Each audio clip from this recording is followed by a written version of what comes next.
नमस्कार, मैं हूँ विकास टेकरे और स्वागत करता हूँ आप सभी का द हिस्ट्री यूट्यूब चैनल में। आज के इस वीडियो में हम राजस्व व्यवस्था की बात करेंगे, हम कर व्यवस्था की बात करेंगे और अगर आर्थिक नीतियाँ पूछे आपसे दिल्ली सल्तनत की तब भी आप इस प्रश्न को या फिर इस उत्तर को आसानी से लिख सकते हैं।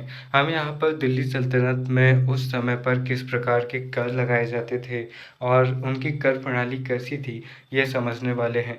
हो सकता है कि आपसे दिल्ली सल्तनत और मुग़ल काल के दोनों की कर व्यवस्था एक साथ पूछ लिया जाए और ये पूछ लिया जाए कि दोनों में क्या अंतर थे, तब भी आप इस उत्तर का इस्तेमाल कर सकते हैं और आप एमए सेकंड सेमेस्टर की प्लेलिस्ट में जाकर मुग़ल साम्राज्य की कर व्यवस्था को देख सकते हैं।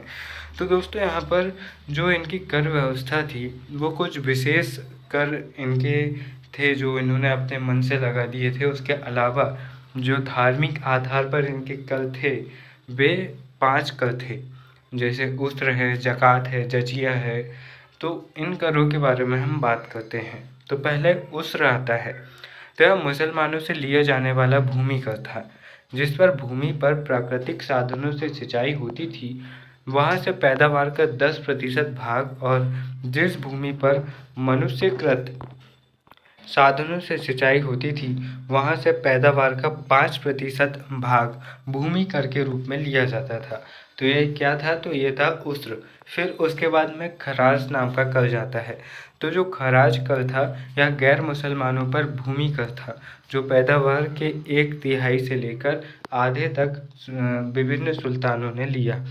यानी कि कह सकते हैं कि मुस्लिमों की अपेक्षा गैर मुस्लिमों पर कर की मात्रा अधिक थी। उसके बाद में खम्स आता है, तो यह लूटे हुए धन, खानों अथवा भूमि में गड़े हुए खजानों से प्राप्त संपत्ति का 1/5 भाग था, जिस पर सुल्तान का अधिकार था। शेष 4/5 भाग पर उसके सैनिकों, अधिकारियों अथवा खजाने को प्राप्त करने वाले व्यक्ति का अधिकार होता था। परंतु फिरोज शाह तुगलक को छोड़कर अन्य सभी शासकों ने 4/5 हिस्सा स्वयं अपने लिए रखा। सुल्तान सिकंदर लोदी ने गड़े हुए खजाने में से कोई हिस्सा नहीं लिया।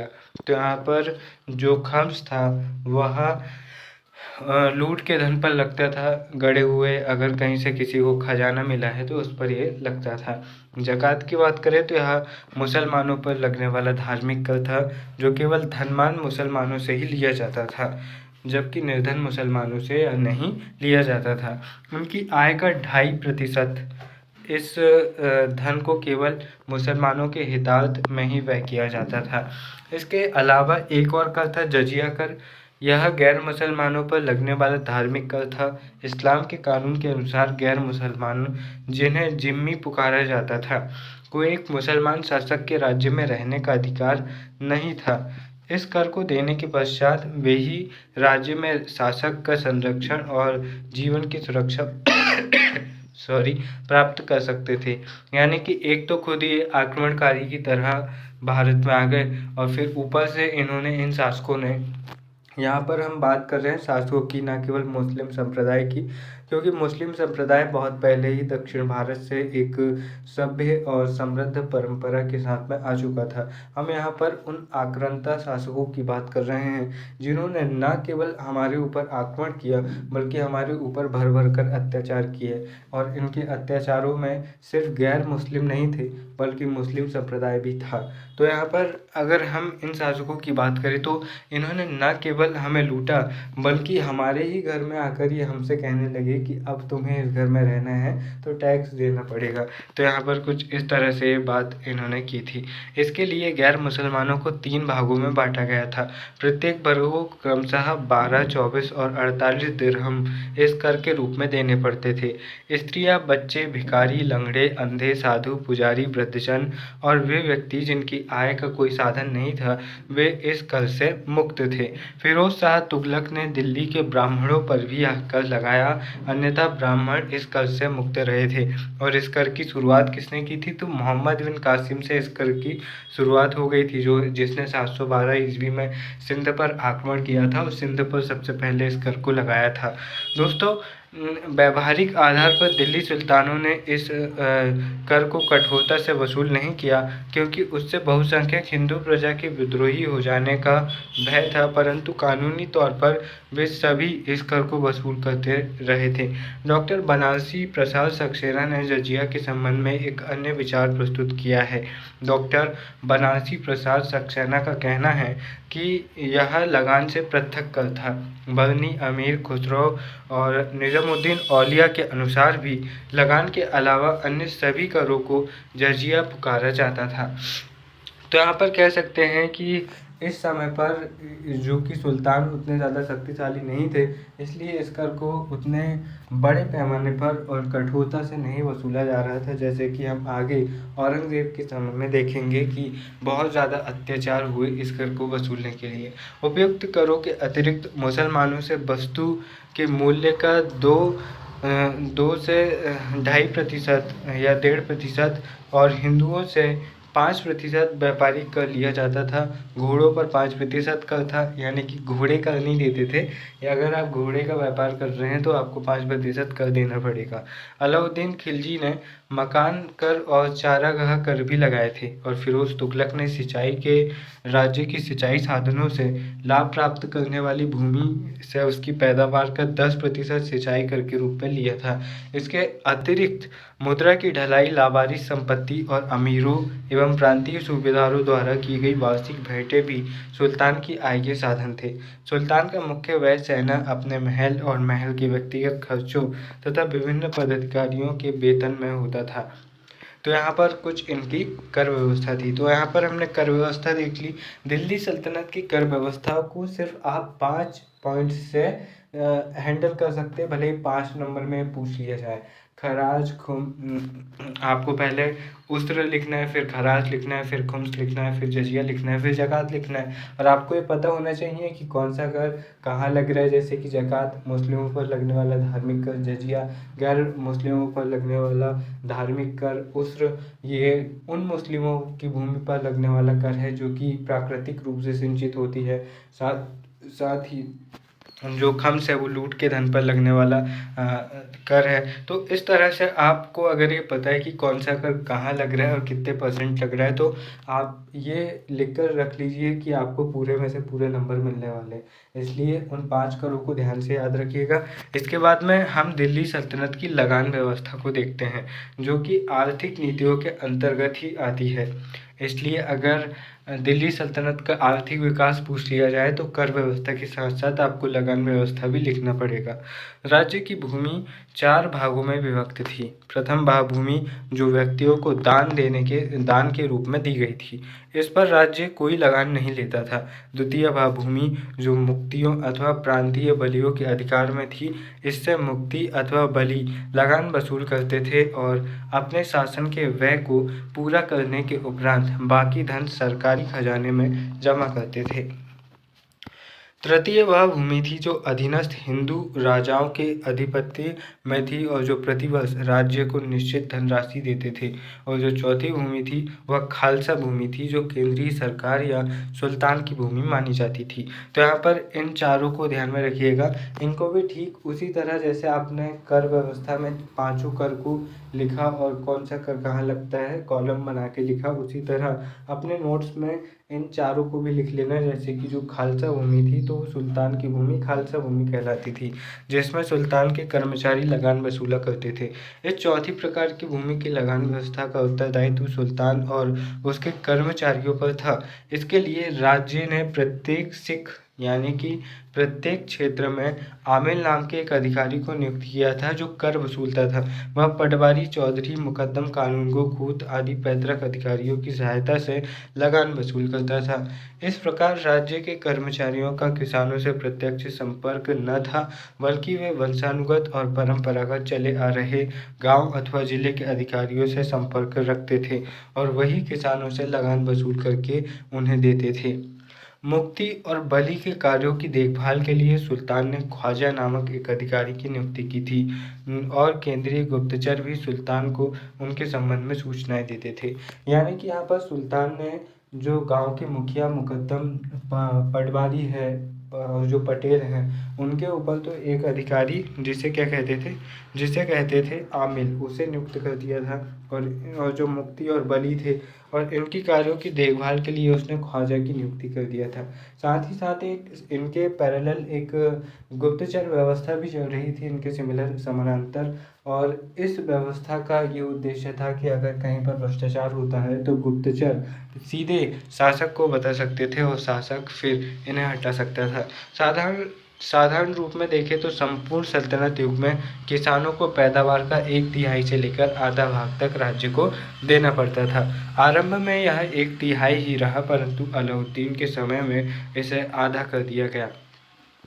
परंतु अलाउद्दीन के उत्तराधिकारी शासक इस आधे भाग को वसूल नहीं कर सके और बाद में लगान पैदावार का 1/3 भाग ही रहा।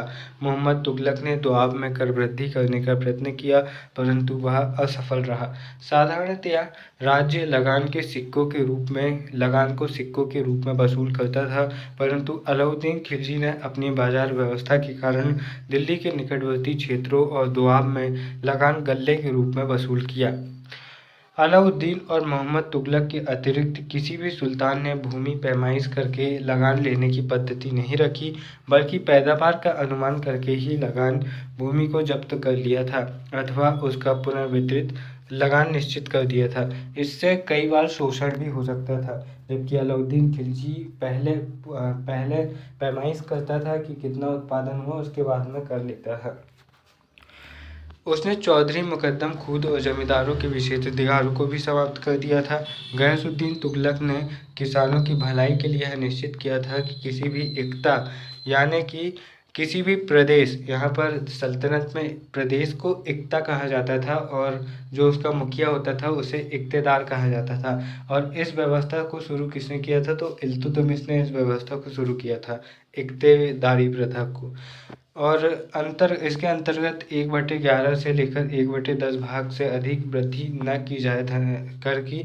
और मोहम्मद तुगलक ने संपूर्ण राज्य की आय और व्यय का लेखा तैयार करवाने का काम भी किया था। उसका आज से संपूर्ण राज्य में समान लगान व्यवस्था करवाना था। वह यह भी चाहता था कि कोई भी गांव लगान से मुक्त न रहे। उसने एक पृथक कृषि विभाग खोला, एक पृथक कृषि अधिकारी दीवान एकोही की नियुक्ति की और 3 वर्ष के लिए एक अन्वेषण कृषि फॉर्म भी खोला, परंतु उसके इन प्रयत्नों से कोई लाभ नहीं हुआ, क्योंकि शीघ्र ही इन्हें उसने त्याग दिया। फिरोज शाह तुगलक ने संपूर्ण राज्य के लगान का अनुमान लगाकर उसे अपने संपूर्ण काल के लिए निश्चित कर लिया। किसानों को तकावी कर्ज से मुक्त कर दिया। राजस्व विभाग के अधिकारियों के वेतन में वृद्धि की। प्रायः 26 करोड़ से प्रजा को मुक्त कर दिया। फलों के बाग लगवाए, सिंचाई की व्यवस्था की, सिंचाई कर वसूल करने की उस नीति को त्याग दिया जिसका भार बहुत ज़्यादा किसानों पर पड़ता था। फिरोज शाह तुगलक ने किसानों की भलाई के लिए जो कार्य किए उससे उसे सफलता प्राप्त हुई और राज्य की आय बढ़ी।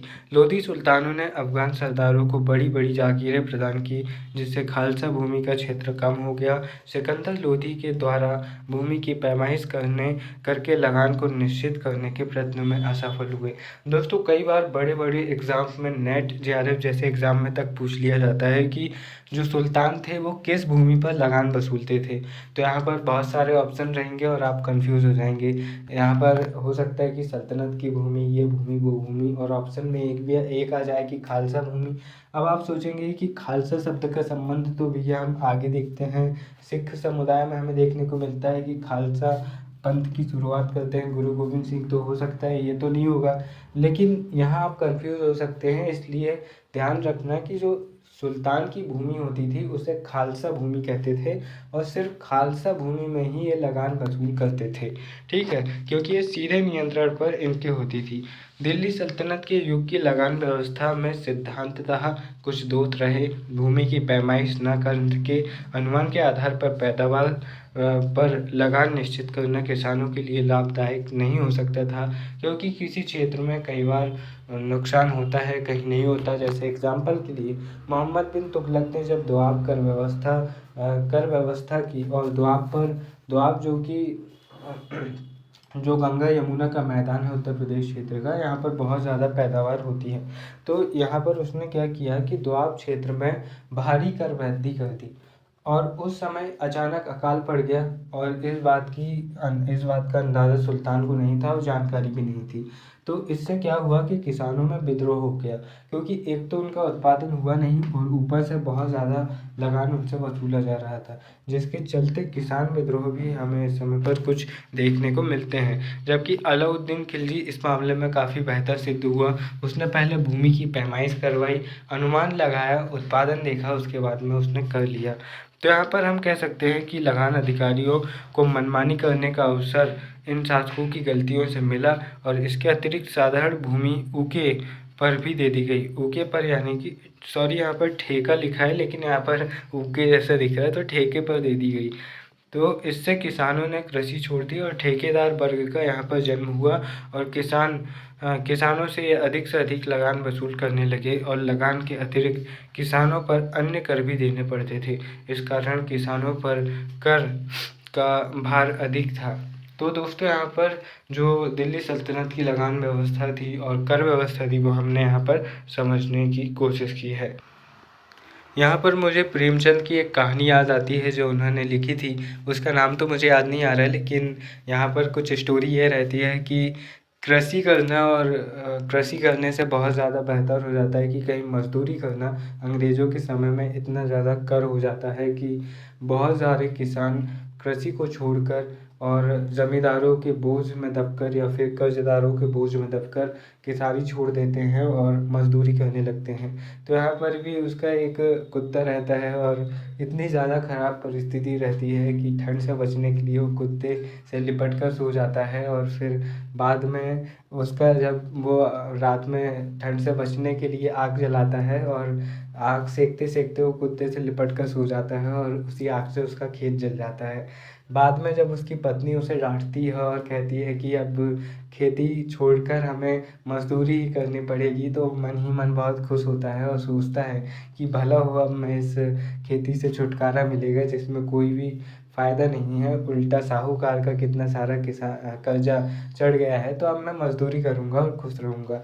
तो यहाँ पर कहने का ये मतलब है कि किसानों की स्थिति कुछ समय पर इतनी दयनीय रहेगी कि कर व्यवस्था के कारण उन्हें बहुत सारे नुकसान झेलने पड़े। तो यहाँ पर जो ठेकेदारी व्यवस्था का यहाँ पर जन्म हुआ उसने बहुत ज़्यादा नुकसान पहुँचाया। हालांकि मुग़ल काल में सुधर जाती है, लेकिन ब्रिटिश काल में फिर ये बड़े पैमाने पर उभरती है। तो यहाँ पर हमने इनकी कर व्यवस्था को समझने का प्रयास किया और इनकी लगान व्यवस्था को समझने का प्रयास किया। मुझे उम्मीद है कि ये वीडियो आपको पसंद आया होगा और आपने इससे बहुत कुछ सीखा होगा। वीडियो को ज़्यादा से ज़्यादा शेयर कीजिए ताकि और भी लोगों को इस वीडियो से जानकारी मिल सके और वे भी अपने एग्ज़ाम को बेहतर से बेहतर कर सकें। दोस्तों, वीडियो के अंत में बस इतना ही कहना चाहूँगा। जॉन रस्किन विक्टोरियन कहते हैं, मेरा मानना है कि विनम्रता ही एक महान व्यक्ति की पहचान होती है, इसलिए अपने आप को विनम्र बनाइए। ज़रूरी नहीं कि आपके पास में सक्सेस हो, ज़रूरी नहीं कि सक्सेस का मतलब ये है कि आपके पास में एक लग्जरी जीवन हो, बड़ी गाड़ियाँ हों, बड़ा ओहदा हो और बहुत सारे पैसे हो।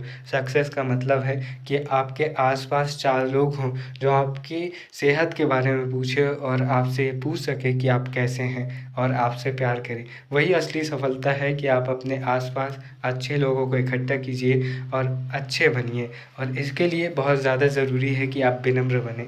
इसलिए विनम्र बनिए और मुस्कुराइए, क्योंकि मुस्कुराकर आप बहुत सारे गमों को भुला सकते हैं और आप बहुत सारे लोगों को मुस्कुराहट दे सकते हैं। मुस्कुराइए। फिर मिलते हैं अपने किसी और वीडियो में, तब तक के लिए नमस्कार। जय हिंद।